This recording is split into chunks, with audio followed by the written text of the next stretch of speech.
Assalamualaikum warahmatullahi wabarakatuh. Salam sejahtera, Shalom, Om Swastiastu, Namo Buddhaya, Salam Kebajikan. Izinkan saya, Novita Ferayanti Manalu, Escape Nurse MAN, menyampaikan satu materi mengenai malignant wound management.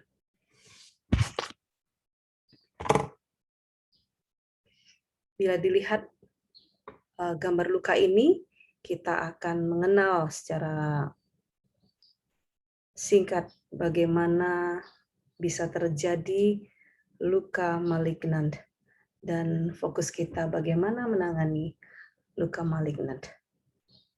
Luka malignan atau luka cutaneous malignan disebut juga luka tumor, fungating necrosis tumor. Ciri khasnya ada bau tidak sedap, nyeri, maserasi kulit sekitar luka, perdarahan, dan infeksi. Fungasi lesi adalah produk infiltrasi kanker epitel yang berkembang menjadi massa fungating, ulceratif dengan infeksi perdarahan, dan eksudat malodorus.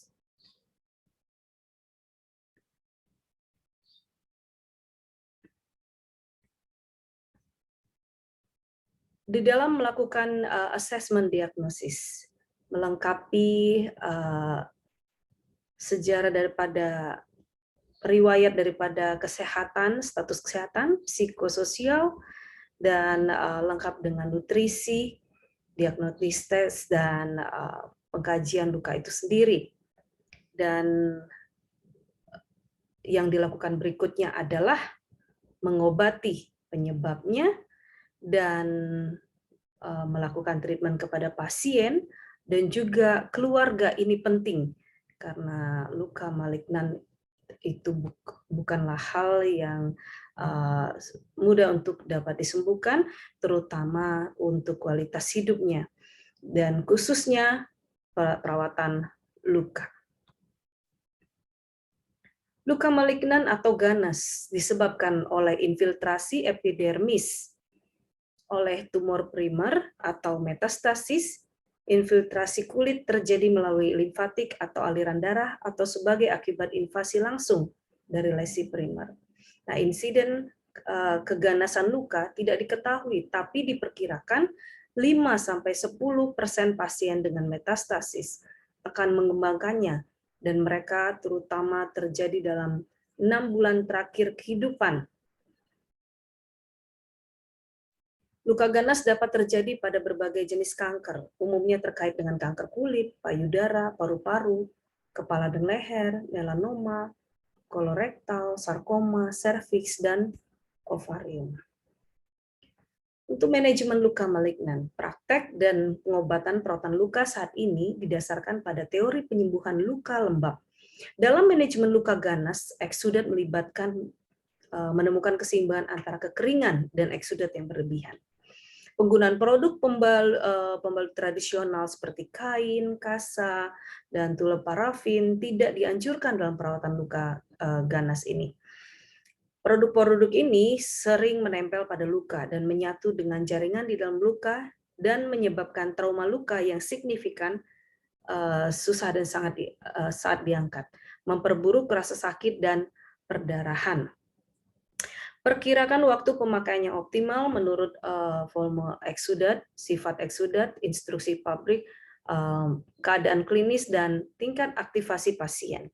Lalu oleskan balutan dan yang akan memudahkan penggantian balutan sesedikit mungkin untuk mengurangi gangguan pada kehidupan pasien seminimal mungkin. Pilihlah produk penyerap, tahan kelembapan, dan bahan ventilasi sekunder yang rata dengan luka dan kontur tubuh untuk mencegah kebocoran eksudat dan maserasi dari luka. Membuang jaringan mati. Kita bisa lihat gambar ini bagaimana caranya untuk dapat menyiapkan dasar luka yang baik ya. Ketika berpikir tentang persiapan dasar luka, ada 4 metode bedah: debridement, mekanik, autolisis, dan enzimatik. Meskipun ada keuntungan dan kerugian untuk setiap metode, ada juga indikasi yang sesuai secara klinis untuk setiap metode. Itu penting untuk mempertimbangkan kondisi pasien secara keseluruhan dan tujuan perawatan ketika memilih metode debridement. Kontrol bau. Kontrol bau sejauh ini aspek yang paling menantang dari tumor ganas. Luka jamur yang ganas dapat menghasilkan bau yang berbahaya, yang bahkan dalam kasus sedang dapat menyebabkan penderitaan, rasa malu, dan penarikan diri dari kontak sosial. Bau bisa menjadi hasil pemecahan organik enzim, bakteri, infeksi jamur. Garis pertahanan pertama selalu menghilangkan bau luka atau eksudat, dan kemudian ruangan. Jadi kita tidak perlu sebagai perawat luka, tidak perlu takut atau tidak terlalu dan harus berani. Maksudnya adalah ketika kita harus merawat yang pertama kali kita temui mungkin baunya itu memenuhi ruangan, bahkan keluarga, tetangga tidak merasakan nyaman. Karena otak kita sudah dengan sendirinya beradaptasi ketika kita masuk, dan seketika mungkin beberapa menit kemudian kita sudah beradaptasi dengan bau itu, tetapi tujuannya adalah agar membuat si pasien sendiri merasa diterima. Dan ketika kita berpikir bahwa di mana ada bau, di sana pasti germ, pasti ada bakteri-bakteri yang perlu kita bersihkan sehingga bau ini hilang. Dan ini yang sangat memberikan nyaman bagi pasien itu sendiri dan keluarga. Dan ketika bau itu hilang, mengindikasikan bahwa bakteri-bakteri itu sudah berhasil kita singkirkan daripada luka, dan proses pertumbuhan luka akan menjadi lebih baik. Exudate.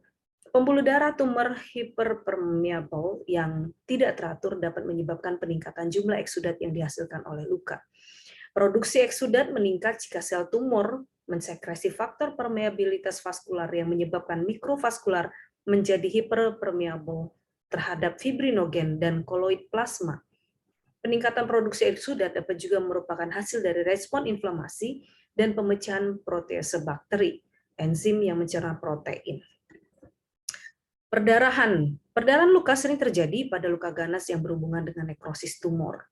Pencegahan adalah terapi terbaik untuk mengontrol perdarahan. Nah, penurunan fungsi trombosit dan peningkatan tekanan pada jaringan akibat infiltrasi tumor dapat menyebabkan luka mudah berdarah.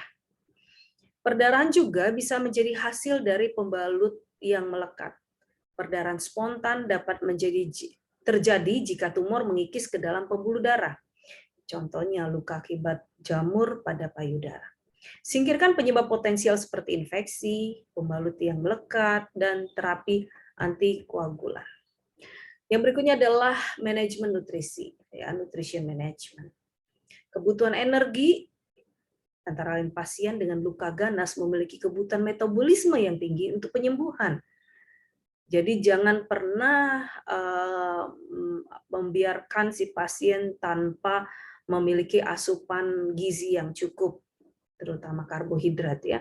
Sebuah faktor stres respon perlu diterapkan. Pedoman umum 25-35 kilokalori per kilogram berat badan per hari.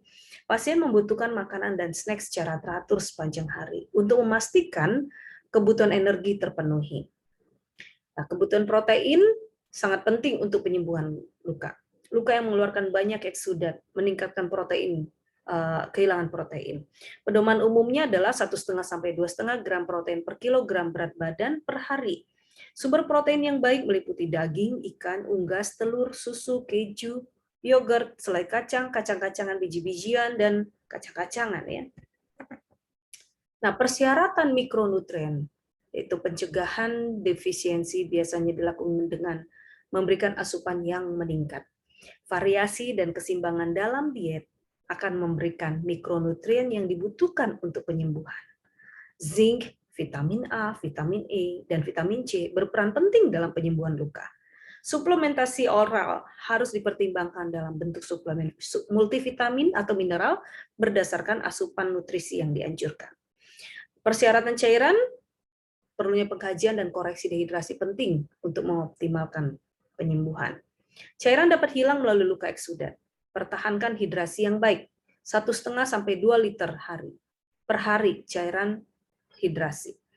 Pasien dan pengasuh mereka harus diinstruksikan tentang pentingnya nutrisi dalam kaitannya dengan penyembuhan luka dan dukungan nutrisi. Jadi perlu rujukan ahli gizi dan harus ditawarkan sesuai dengan kebutuhan pasien. Yang berikut adalah memilih topikal terapi. Buang jaringan mati, benda asing, dan partikel. Balutan dapat mengontrol kejadian infeksi, melindungi luka dari trauma dan invasi bakteri. Mampu mempertahankan kelembapan, absorb cairan luka, dan nyaman digunakan, steril, dan pastinya cost effective. Macam topikal terapi untuk luka kanker, antara lain kasa, vetkovasin, hidrokolit, kalsium alginate. Ini adalah case study tentang cancer wound, ya, si Mamai yang bisa dilihat. Bagaimana fokus perawatan luka itu penting sekali, menentukan dressing dan juga mempertahankan pertumbuhan jaringan yang baik. Ini juga yang terjadi masalah luka-luka yang perlu diambil langkah untuk manajemen luka yang baik dan benar, yang pasti didukung dengan nutrisi sehingga perawatan luka pun lebih baik. Nah, saat ini saya menghubungkan bagaimana cancer dengan palliative care. Perawatan luka maligna atau kanker berfokus pada pengurangan intensitas gejala penyakit. Perawatan paliatif berfokus pada pengurangan penonjolan dan keparahan gejala. Organisasi Kesehatan Dunia WHO menggambarkan perawatan paliatif sebagai suatu pendekatan yang meningkatkan kualitas hidup pasien dan keluarga mereka menghadapi masalah yang terkait dengan penyakit yang mengancam jiwa melalui pencegahan dan pengurangan penderitaan melalui identifikasi dini dan penilaian yang sempurna dan pengobatan penyakit, rasa sakit dan masalah lainnya, fisik, psikososial, dan spiritual. Karena yang terpenting, pengobatan, perawatan atau manajemen perawatan luka maligna ini berfokus pada kualitas hidup. Tujuan perawatan paliatif adalah untuk meningkatkan kualitas hidup individu yang menderita penyakit parah. Perawatan paliatif menawarkan beragam bantuan dan perawatan kepada pasien. Di sini berfokus pada patient center care, yaitu pasien dan keluarga, di mana tim kesehatan bekerja sama, baik perawat, terapis, ada juga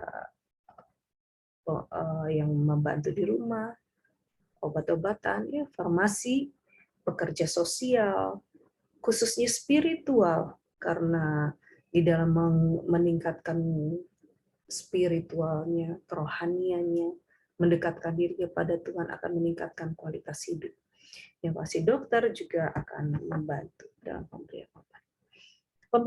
Pendekatan perawatan paliatif bukan satu ukuran cocok. Saya maksud adalah pendekatan perawatan paliatif ini penting karena tidak satu pun yang cocok untuk semua pendekatan. Artinya adalah membutuhkan berbagai pendekatan sesuai dengan kebutuhan si pasien tersebut. Perawatan disesuaikan dengan membantu kebutuhan spesifik pasien. Karena perawatan paliatif digunakan untuk membantu berbagai penyakit, perawatan yang diberikan harus sesuai dengan gejalanya.